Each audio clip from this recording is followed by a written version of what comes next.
Assalamualaikum warahmatullahi wabarakatuh. Baik anak-anak kelas 7, hari ini kita akan belajar tentang Asmaul Husna. Materi bab pertama di semester genap ya tahun 2021. Oke, kita akan mulai. Secara bahasa, Asmaul Husna itu berasal dari kata asma yang berarti nama-nama. Beberapa nama dan al-husna yang berarti baik atau indah. Nah, nama-nama al-asma dari tunggalnya ismun, sehingga dalam bentuk jama berarti lebih dari satu. Seperti kita ketahui bahwa jumlah asmaul husna semuanya ada 99. Nah, husna itu artinya baik atau indah. Sedangkan menurut istilah, asmaul husna itu adalah nama-nama yang indah bagi Allah yang jumlahnya 99 asmaul husna. Firman Allah tiada Tuhan selain Dia, baginya nama-nama terbaik. Quran surat Toha ayat 5. Baik, ada pembahasan yang pertama, kita akan bahas tentang Al-Aziz, kemudian Al-Basit, Al-Ghani, Ar-Ra'ub. Kemudian pembahasan kedua, Al-Bar, Al-Fattah, kemudian Al-Adl. Dan pembahasan ketiga adalah Al-Hayy, Al-Qayyum, Al-Latif. Jadi hanya 10 asmaul husna saja yang dibahas karena waktunya tidak akan cukup kalau misalkan 99 dibahas seluruhnya. Baik, kita mulai yang pertama, memahami kebesaran Allah melalui asmaul husna dan bukti kebenarannya ada Al-Aziz. Nah, anak-anak, Al-Aziz ini artinya yaitu Allah memiliki kekuatan, hegemoni, ketinggian dan mengendalikan. Jadi yang maha kuasa, yang maha perkasa hanyalah Allah Subhanahu wa taala. Dalilnya ada dalam Quran surat Yasin 1-5. Yasin wal Qur'anil Hakim innaka laminal mursalin ala siratal mustaqim tanzilal azizir rahim. Perilaku orang yang mengamalkan 10 asmaul husna khususnya dalam asmaul husna al-aziz, maha perkasa. Nah, seseorang yang mengamalkan 10 al-aziz ini maka akan senantiasa tunduk dan patuh terhadap ketentuan Allah Subhanahu wa taala yang berlaku atas dirinya. Yang kedua, rela menerima ketentuan Allah dengan ketulusan hati. Yang ketiga, tidak menggerutu dan mengeluh, apapun yang dia dapatkan maka dia terima, ya. Tidak menyesali nasib diri sendiri, kemudian memiliki cita-cita yang tinggi dan yakin dapat meraih cita-cita tersebut. Baik, yang kedua ada Al-Basit. Apa itu Al-Basit? Allah disebut Al-Basit yang artinya Allah maha melapangkan rizki, nikmat, dan rahmat. Allah dengan mudah melapangkan rizki kepada hamba-hambanya yang dikehendakinya. Nah ini ya, jadi soal rizki sebenarnya Allah sudah tentukan kadarnya, ukurannya, ya yang pasti manusia tetap harus mengusahakannya. Dalilnya ada dalam Quran surat Asy-Syura 27.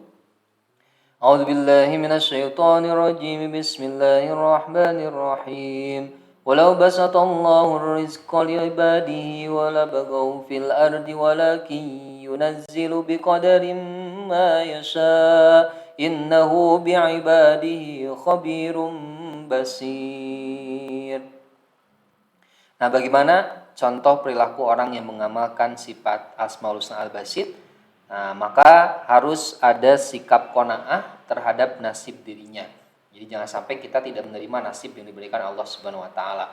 Membantu tetangga atau orang lain yang kesusahan, kemudian tidak berangan-angan anugerah Allah yang diberikan kepada orang lain. Jadi kalau orang lain dapat suatu kenikmatan, maka kita nggak boleh berangan-angan kenikmatan itu harus ada dan hadir dalam diri kita.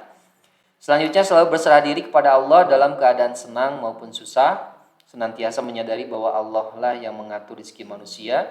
Nah, itu dari Al-Basit. Yang ketiga ada Al-Ghani. Al-Ghani itu artinya maha kaya. Zat yang maha kaya berarti kekayaan Allah itu tidak terbatas. Tidak memerlukan apapun dan siapapun, bahkan yang selain dia sangat berhajat kepadanya. Dalilnya dalam Quran surat Al-Baqarah 267. Kemudian ada juga dalam Al-An'am 133. Bagaimana perilaku orang yang mengamalkan sikap Al-Ghani?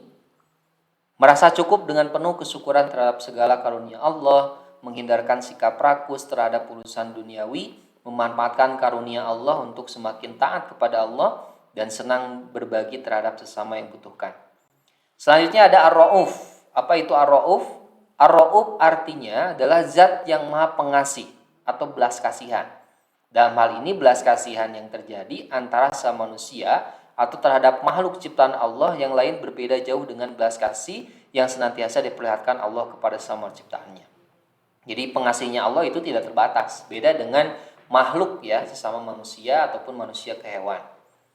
Dalilnya Quran surat Al-Baqarah 143, "Wa ma kana Allahu liyudi'a imanakum innallaha bin-nasi laraufur rahim."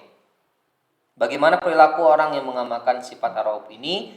Saling kasih mengasihi antar makhluk Allah Subhanahu wa taala. Hati-hati, binatang adalah makhluk Allah, tumbuhan adalah makhluk Allah, sehingga harus kita kasih sayangi juga. Tidak mencurahkan kasih sayang kepada musuh-musuh Allah, tidak saling iri hati, selalu menjalani hubungan silaturahmi dengan keluarga dan sesama muslim. Pandai-pandai mensyukuri nikmat dan karunia Allah yang terima dengan cara menempatkan nikmat tersebut sesuai dengan petunjuk Islam. Selanjutnya ada Al-Bar. Apa itu Al-Bar? Al-Bar itu maha baik, ya, dermawan, yang maha melimpahkan kebaikan. Dan dialah Allah yang menganugerahkan aneka anugerah untuk kemaslahatan makhluknya. Anugerah yang sangat-sangat luas dan tidak terhingga. Dalilnya dalam Quran surat At-Tur ayat 28, "Inna kunna min qablu nad'uhu innahu huwal barrur rahim." Bagaimana perilaku orang yang mengamalkan sifat Asmaul Husna ini? Yaitu gemar mendermakan sebagian harta, berbuat baik kepada kedua orang tua, menjalankan perintahnya dan menjauhi segala larangannya, untuk menyantuni kaum duafa, fakir, miskin, anak yatim maupun janda, memberikan apa yang dapat diberikan guna berbagi rasa kepada orang lain. Selanjutnya ada Al-Fat. Apa itu Al-Fattah? Mohon maaf. Al-Fattah itu adalah maha pembuka pintu rahmat kepada semua makhluknya. Dia jugalah sang pembuka dan beri jalan keluar terhadap masalah-masalah kehidupan makhluknya. Ma yaftahillahu lin-nasi min rahmatin fala mumsika laha wa ma yumsik fala mursila lahu min ba'di wa huwal azizul hakim. Bagaimana perilakunya? Satu, selalu bertawakal pada Allah, selalu tunduk dan patuh kepada agama Allah, membuka pintu kebaikan dan menutup pintu kejahatan, bersyukur atas rahmat Allah, kemudian memutuskan perkara secara adil sesuai hukum yang berlaku. Selanjutnya ada Al-Adl. Al-Adl artinya bahwa Allah itu maha adil. Allah akan berbuat adil dalam pelaksanaan hukum-hukumnya, baik yang ada di dunia, terlebih lagi nanti akhirat. Nah, keadilan Allah tidak hanya berkaitan dengan hukum, moral, peraturan sosial kemanusiaan, atau masalah-masalah keagamaan saja. Tetapi keadilan Allah berlaku juga dalam menciptakan alam raya lahiriah ini. Dalilnya Quran surat An-Nisa ayat 40. Inna Allah la yadlimu misqala dzarrah wa in taku hasanatan yudha'ifha wa yu'ti min ladunhu ajran 'azima. Bagaimana perilakunya? Berlaku jujur dan berkata benar. Apa yang dikatakan sesuai dengan kenyataan. Berbicara dengan penuh keadilan walaupun itu menyakitkan. Menerapkan peraturan hukum yang berlaku, kalau siswa ya otomatis aturan sekolah ya dipatuhi dan lain-lain. Selanjutnya ada Al-Hayy, artinya maha hidup. Hidup Allah tidak sama dengan makhluknya. Kalau segala makhluk yang Dia ciptakan ini ternyata memerlukan antara satu dengan lainnya, maka hal itu pasti tidak akan terjadi pada zat Allah. Nah, dalilnya Quran surat An-Nahl ayat 65. Wallahu anzala minas samaa'i ma'an fahya bihil ardu ba'da mautiha inna fi dzalika laayatan liqaumin yasma'un. Nah, bagaimana perilakunya? Berusaha menghidupkan hatinya yang masih dipengaruhi oleh nafsu setan. Menghiasi hatinya dengan akhlakul karimah, menggunakan waktu hidup sebaik mungkin, ya, mumpung masih diberikan umur oleh Allah Subhanahu wa taala. Selanjutnya ada Al-Qayyum. Apa itu Al-Qayyum? Al-Qayyum artinya maha berdiri dan mengurusi makhluk. Al-Qayyum artinya maha cermat, berdiri dan mengurusi hamba-hambanya. Dalam Quran surat Al-Baqarah 255, Allahu la ilaha illa huwal hayyul qayyum la ta'khudhuhu sinatun wa la nawm. Itu dalilnya. Bagaimana perilakunya? Mengakui kebesaran Allah sebagai pengatur alam semesta dengan sikap tawadu kepadanya, istiqomah dalam beribadah, hanya mengharap pemberian Allah dalam memenuhi kebutuhan hidup, tidak berpaling kepada selain Allah, mengandalkan kemampuan diri sendiri dalam memenuhi kebutuhan hidup, menaruh perhatian kepada orang lain sedapat mungkin membantu mereka berupa material ataupun spiritual. Selanjutnya ada Al-Latif. Apa itu Al-Latif? Al-Latif artinya maha lembut atau halus.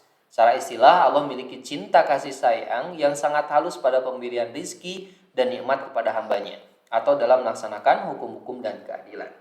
Dalilnya, wahuwal qawwiyul aziz, Allahu latifun liman yasha. Ini ya, Al-Quran surat Asy-Syura ayat 19. Bagaimana perilakunya? Hatinya sensitif dan lembut terhadap sama orang Islam.